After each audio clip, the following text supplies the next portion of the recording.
Tell me about Trey Gray with all the superlatives. Seems like we talk a little bit about him every week, but again, another 100-yard game, the third receiver in Spider history to go over 1,000 yards in his career, and with even an average game next week for him, he will break the school single-season receiving record.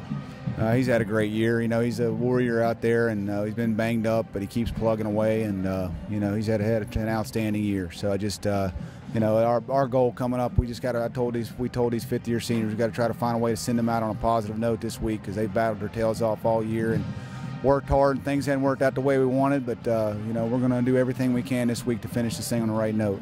To that point, you know, when you talked to the team before the game, you talked about, you know, playing with a sense of purpose and playing for pride, and the season running down.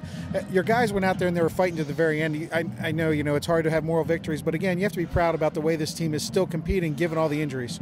Well, we challenged them at halftime because we didn't play real well in the first half. We didn't think all around, and then we really challenged them, and defense really stepped up in the second half. And you know, we battled back on offense. Just didn't get a couple of chances there we didn't make, and but it's kind of the story of these kids. I mean, what a resilient group of guys, and you know, I'm proud of them. And you know, it's been tough on those kids, but we'll bounce back this week and see if we can get one. We just talked about it in the locker room. I mean, we can't get a win, but you know, we want to finish off the season well. Us and William Mary is the biggest game of the year right now, and that's all we care about is going to, you know, staying together this next week, getting things right, doing exactly what we have to do to go in and beat them. Because if we finish off right, it's just going to help us in the off season and carry it over to next year. Just, you know, get a little benefit game, you know.